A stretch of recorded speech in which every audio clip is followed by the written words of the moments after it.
샤크함 사건은 1935년 4월 17일 오스트레일리아 시드니에서 일어난 살인사건으로 몸길이 4m, 무게 500kg짜리 뱀상어에서 사람의 팔이 나오면서 알려진 사건이다. 당초엔 그저 바다에서 수영하던 사람이 상어에게 잡아먹히는 사고를 당한 것으로 생각되었다. 하지만 상어는 아무도 공격하지 않은 것으로 밝혀졌다.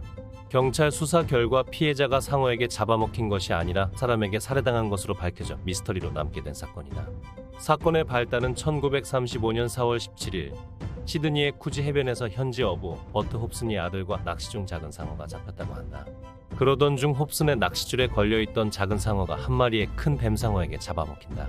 이 상어는 길이 4m, 몸무게는 500kg 나가는 뱀상어였는데 영어로는 타이거 샤크라고 한다. 이 뱀상어의 거대한 몸집이 낚싯줄에 얽히는 바람에 홉슨은 아들과 함께 해안가로 끌고 간다. 그러면서 홉슨은 자신의 동생이 운영하는 쿠지 아쿠아리움에 이 뱀상어를 전시하기로 마음먹는다. 시드니 주민들은 1935년 여름 이후 해변에서 상어를 발견하는 것을 두려워했을 수도 있지만 그들은 상어가 사육되는 것을 보고 싶어 했기 때문이다. 홉슨은 이 뱀상어를 시드니 명소의 스타로 만들기로 결정했다. 호주와 뉴질랜드의 휴일인 4월 25일 엔잭데이. 쉬는 날 많은 사람들이 쿠지 아쿠아리움 티켓을 사서 뱀상어 탱크로 직행했다고 한다. 여름 내내 상어 공격에 대한 헤드라인을 읽은 대중들은 안전한 환경에서 그 무서운 상어를 가까이서 볼 수 있다는 기대감에 가득 차 있었다. 적어도 인간의 살덩어리를 뱉어내는 순간까지는 말이다. 쿠지 아쿠아리움에 전시된 뱀상어는 새로운 환경에 잘 적응하는 것처럼 보였으나 스트레스를 받았는지 며칠 후 화가 나서 불규칙하게 행동하기 시작했다. 무엇이 불편한지 상어는 수면 바닥에 가라앉았다가 물에 다시 뜨거나 움직임이 둔해지고 불규칙한 원을 그리며 아쿠아리움 벽을 반복적으로 들이받았다. 뱀상어는 결국 샤크함 사건의 방아쇠를 당긴다. 식탐이 매우 강해 온갖 것을 다 먹어치우는 특성을 가진 뱀상어는 소화불량으로 인해 대중들이 관람하던 아쿠아리움 수족관 안에서 토를 하기 시작한 것이다. 관람객 중 쿠지 아쿠아리움에 새로운 뱀상어가 전시됐다는 소식을 듣고 온 기자가 있었다. 새로운 상어 전시에 대해 기사를 작성하러 방문한 시드니 모닝 헤럴드 기자인 나시스 레오 영이다. 당시 상황을 두 눈으로 목격한 기자는 저는 상어로부터 3-4m 떨어져 있었고 상어의 입에서 정말 더러운 냄새가 나는 갈색 거품이 쏟아져 나오는 것을 분명히 보았습니다 라고 말했다. 그리고 상어의 입에서 새, 쥐, 진흙 무더기 그리고 잘린 밧줄이 묶인 인간의 팔을 뱉었고 이것들이 모두 수면 위로 떠올랐다고 한다. 3일 뒤에 뱀상어의 내장을 부검한 결과 뱃속에는 이 뱀상어가 잡아먹은 홉슨이 먼저 잡았던 작은 상어가 아직 소화되고 있었는데 잘린 인간의 팔은 이 작은 상어의 뱃속에 들어있었다고 한다. 호주 쿠지 해변 일대는 상어의 출몰이 잦았고 사람이 상어에게 물리는 사고가 빈번하게 일어났던 곳이었다. 그 해 1년의 상어 공격으로 오스트레일리아 남동부 해안이 이미 공포에 떨고 있었다고 한다. 그래서 이 사건 역시 처음에는 어떤 사람이 바다에서 수영하다가 상어를 만나 잡아먹혔고 소화가 되지 않은 팔이 상어 뱃속에 남아있었다가 토하면서 나온 것으로 생각되었다.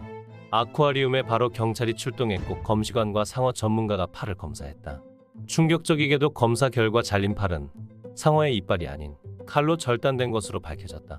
그리고 누군가가 손목에 묶은 듯한 밧줄, 팔에는 두 권투 선수 문신이 새겨져 있었고 이 사건은 곧바로 살인사건 수사로 이어졌다. 사건 수사를 시작한 경찰은 누군가 정보를 제공해주길 바라며 지역신문인 시드니 스트루트의 팔에서 발견된 문신의 묘사와 사진을 인쇄하는 것을 허용했다. 곧 손가락 지문을 통해 이 문신이 새겨진 절단된 팔은 1935년 4월 7일 이후 실종된 전직 권투 선수이자 소규모 범죄자였던 제임스 짐 스미스의 것으로 확인할 수 있었다. 신문에서 쿠지 아쿠아리움에서 일어난 일에 대해 읽다가 독특한 팔의 문신을 보고 찾아온 그의 아내 글래디스 스미스와 형제인 에드워드 스미스가 경찰에게 찾아왔다. 두 권투 선수가 서로 마주보고 있는 모습에 문신이 함께 찍힌 제임스 스미스의 사진을 가져와 동일 인물임을 재차 확인했다. 호주 글래즈빌에 거주하는 45세 영국인 제임스 짐 스미스는 지역 당구장을 운영했고 범죄자와 경찰 정보원으로 모두 활동한 전력이 있었기 때문에 항상 위험이 높은 생활을 했다고도 한다. 형제인 에드워드 스미스는 제임스 짐 스미스가 실종되었던 당시의 상황에 대해 증언을 했는데 제임스 스미스는 팔이 발견되기 열흘 전인 4월 7일에 크로놀라 해변으로 휴가를 떠나 세실 호텔이라는 곳에서 투숙했다고 한다. 이날 형제는 마지막으로 통화를 했는데 그 이후부터 실종 상태였다고 한다. 형사들은 스미스의 행적을 조사하기 위해 목격자들을 찾아 나섰다. 스미스의 마지막 모습은 1935년 4월 7일 시드니 교회 크로놀라의 세실 호텔에서 전직 군인이자 위조범인 패트릭 프랜시스 브래디와 함께 술을 마시며 카드놀이를 했다고 한다. 밤이 깊어지자 그들은 브래디의 오두막으로 이동했다. 이후 스미스는 없이 브래디 혼자 홈즈의 집으로 택시를 타고 갔다고 한다. 오두막에서 브래디를 태운 택시기사의 말에 따르면 브래디는 큰 가방을 들고 서 있었고 베이뷰 스트리트 3번지에 있는 레지널드 윌리엄 로이드 홈즈의 주소로 데려다 달라고 했다고 한다. 이때 브래디는 불안한 모습이었다고 하는데 그는 헝클어졌고 주머니에 손을 넣고 꺼내려 하지 않았다. 그가 겁을 먹은 것이 분명했다 라고 한다. 경찰은 브래디가 거주했던 크로눌라의 탈룸비 거리에 있는 작은 오두막의 집주인을 만났다. 브래디는 스미스가 실종된 후 임대 계약이 끝나기도 전에 오두막을 비웠다고 말했다. 브래디가 퇴거 후 집주인이 오두막을 확인했는데 매트리스와 트렁크가 새 것으로 교체되어 있었고 벽이 청소되어 있었으며 오두막에 함께 포함된 노젓는 보트가 문질러진 것을 발견했다. 모든 정황을 봤을 때 경찰은 스미스가 이 오두막에서 살해되었다고 예상했다. 이후 해군과 공군은 오두막 주변 포트 해킹과 군나마타만을 수색하지만 스미스의 나머지 시신은 발견되지 않았다. 그렇게 브래디가 택시를 타고 방문하러 갔던 홈즈, 이 두 명은 스미스 살인사건의 용의자 선상에 올라왔다. 레지널드 윌리엄 홈즈는 라벤더 베이에서 가죽 보트 제조 사업으로 성공한 존경받는 사업가였다. 하지만 그의 이면은 시드니의 범죄 치하 세계에 깊이 관여한 사기꾼이자 밀수업자였다. 그는 밀수 조직을 통제하고 때때로 스미스와 브래디를 고용했었다. 그들을 자신의 쾌속정으로 지나가는 배들이 던진 코카인, 담배, 그리고 밀수품들을 유통하도록 했다. 그리고 홈즈는 스미스와 브래디가 보험금을 받을 수 있도록 의도적으로 배를 침몰시키거나 보트에 불을 지르는 보험 사기를 조직했다. 1934년에는 패스파인더라는 이름의 유람선을 테리갈 근처에서 침몰시켰는데 이 배에는 여러 개의 보험이 중첩되어 들어있었다. 형사들은 홈즈의 이러한 사기 중 하나가 실패하고 보험회사가 지불을 거부한 후 서로의 사이가 틀어졌고 그중 한 명이 스미스를 살해했다고 판단했다. 하지만 경찰은 여전히 스미스의 실종과 관련하여 체포하는 데 필요한 확실한 증거를 가지고 있지 않았다. 대신 그들은 범죄와 무관한 위조 혐의로 브래디를 체포했다. 경찰은 그가 이미 의심했던 것을 자백하도록 하기 위해 6시간의 혹독한 신문을 했다고 한다. 홈즈도 신문을 받기 위해 소환되었지만 협조하는 것을 완강히 거부했다. 브래디가 위조 혐의로 기소되어 자백을 요구받는 동안 홈즈는 브래디와 스미스를 모른다고 주장하며 풀려났다. 이렇게 사건은 아무런 진전이 없는 듯했다. 4일 후 1935년 5월 20일 당국은 홈즈를 다시 체포하기 위해 그의 집에 도착했지만 홈즈는 이미 경찰을 피해 자신의 쾌속정을 끌고 시드니의 라벤더 베이로 갔다. 경찰에게 쫓기던 그는 보트를 멈추고 추격전을 보기 위해 모인 관중들 앞에 일어섰고 제임스 짐 스미스는 죽었고 남은 사람은 오직 한 명뿐이다 라는 말도 안 되는 경고를 했다. 그리고 나서 그는 자신의 머리에 32구경 권총을 쏘고 물에 빠졌다. 하지만 그는 이마에 작은 상처만 입었다. 작은 구경의 총알은 그의 이마뼈에 납작하게 박혀서 홈즈를 기절시켰을 뿐이었다. 물에 빠진 그는 정신을 차렸고 다시 쾌속정을 운전했다. 그리고 4시간 동안 시드니 항구 주변에서 경찰과 몇 차례 추격전을 벌이다가 결국 붙잡혀 병원으로 옮겨졌다. 1935년 6월 초 상처에서 회복된 홈즈는 스미스의 살인사건을 수사하는데 경찰과 협력하기로 결정했다. 처음에 그는 프랭크 매튜스 경사에게 자신의 자살 시도와 보트 추격을 설명했는데 홈즈는 집에서 공격을 받아 총에 맞았고 보트를 타고 도망치는 중이었으며 경찰을 자신을 공격하러 온 추격자로 오인했다고 말했다. 그리고 그는 브래디가 오두막에서 스미스를 살해하고 시신을 토막낸 후 트렁크에 수장했다고 했다. 홈즈는 이후 브래디가 자신의 집에 찾아와 스미스의 절단된 팔을 보여주면서 즉시 500파운드를 내놓지 않는다면 스미스랑 똑같이 살해하겠다고 협박했다고 주장했다.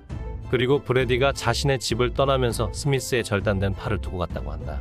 두려움에 떨던 홈즈는 시드니의 해안 교회인 마르브라로 여행을 가서 절단된 스미스의 팔을 서핑 중 바다에 버렸다고 인정했다.